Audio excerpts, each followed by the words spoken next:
Hey everybody, welcome back to my channel. It's Janicia, and in this video I'm doing a series on things that Christian women have had enough of. I'm a Christian woman. I have talked to many different Christian women and they have all expressed certain frustrations that I want to break down in these videos. So for today's topic, I want to talk about how Christian women have had enough of the word submission.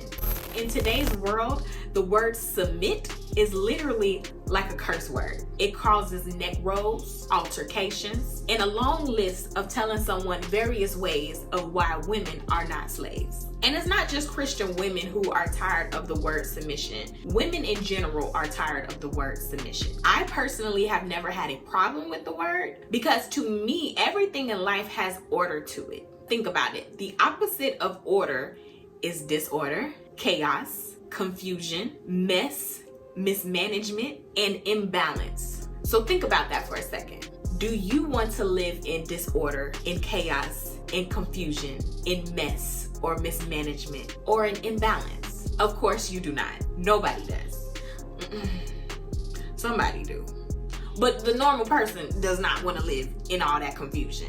God is omniscient, meaning that he knows everything. If he set an order in place, it was for a reason, because he knows what's best for you, he knows what's best for me, and this world as a whole. That's why he's God and we not.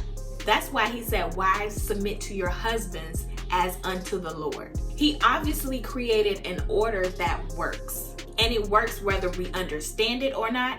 It works whether we want it to or not. What's humbling to me as a Christian is that I don't have to recreate the world because God already did that. All I need to do is love him and follow him, and I'm good to go. But it still appealed a little hard to swallow, so let's actually read the full verse. Ephesians 5:22 through 33 says, wives, submit to your own husbands as to the Lord. For the husband is the head of the wife, as also Christ is the head of the church, and he is the savior of the body. Therefore, just as the church is subject to Christ, so let the wives be to their own husbands in everything. Husbands, love your wives, just as Christ also loved the church and gave himself for her, that he might present her to himself a glorious church, not having spot or wrinkle or any such thing, but that she should be holy and without blemish. So husbands ought to love their own wives as their own bodies. He who loves his wife loves himself. For no one ever hated his own flesh, but nourished and cherished it, just as the Lord does the church. For we are members of his body, of his flesh, and of his bones. For this reason a man shall leave his father and his mother and be joined to his wife, and the two shall become one flesh. This is a great mystery, but I speak concerning Christ and the church. Nevertheless, let each one of you in particular so love his own wife as himself, and let the wife see that she respects her husband. I don't know about you, but no part of that sounded like slavery. It sounded like I was about to be taken good care of. I'm already submitted to the Lord. Now all I have to do is submit to my husband, who is also submitted to the Lord. FYI, ladies, if you don't want to be submitted to a man, then don't marry a man. If you don't want to be submitted to that particular man, don't marry that particular man. If you don't trust him, if you don't trust his leadership, if you don't trust his ways, you don't trust what he say, you don't trust what he do, that is not your leader. That is not a good leader for you. Don't marry him. And maybe it's not him, but maybe it's you. Maybe you have a trust problem or a control problem. And I don't mean to sound harsh, but at the end of the day, that's something that you have to work on, because God gave his instructions on how it's supposed to go down. Because order is order. And if you don't want order, then you must want chaos, or you must think that you are God.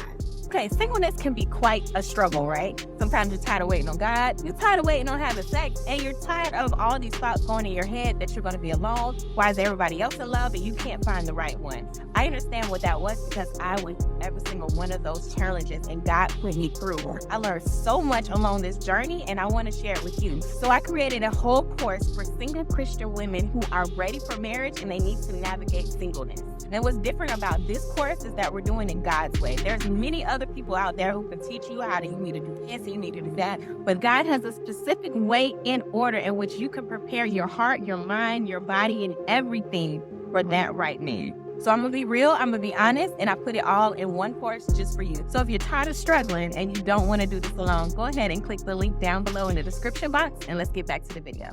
It says, husbands, love your wives as Christ loved the church and gave himself for her. If you really understand that, then actually a husband has a harder job than us ladies. All you have to do is submit to him, but he has to give his life for you. Then it goes on to say, so husbands ought to love their own wives as their own bodies. He who loves his wife also loves himself, for no one ever hated his own flesh, but nourished and cherishes it, just as the Lord does the church. If you married the right man, then it should be no problem for you to submit to that man, because he's instructed to love you like he loves himself. He's not dogging himself out. He's not abusing himself. He's not belittling himself. He's not mistreating himself. And I mean a good man, because there are no good men that are doing that to themselves, and you don't want to be nowhere around that, okay? So if you and your husband approach marriage in the biblical order, then you can actually see the beauty in the word submission. You get to be loved, you get to be cherished, you get to be led closer to God, you get to be cared for, and you get to have someone willing to give it all for you. All that in exchange for submission and respect. Not slavery, whipping, but just submission. And I don't know about you, but I'll take that offer any day of the week, because I like to be treated good. So if you're a Christian woman who has had enough of the word submit or submission, I urge you to really dive into the Bible and read that verse again and meditate on it. Let God reveal some things to you, because it is a blessing. It is a blessing to you once you get rid of any trust issues and control issues. And I wonder, if you have a problem submitting to a man, how much of a problem do you have submitting to God? Because if that's the instruction that he gave you, then obviously you're not submitting to God. I'm gonna leave it there. I'm not gonna go in anymore. But if you enjoyed this video and if it helped you out in any way, please give it a thumbs up and go ahead and subscribe, because I have way more videos on various topics like this, and I would like to see you more often. So I'll see you later. Bye.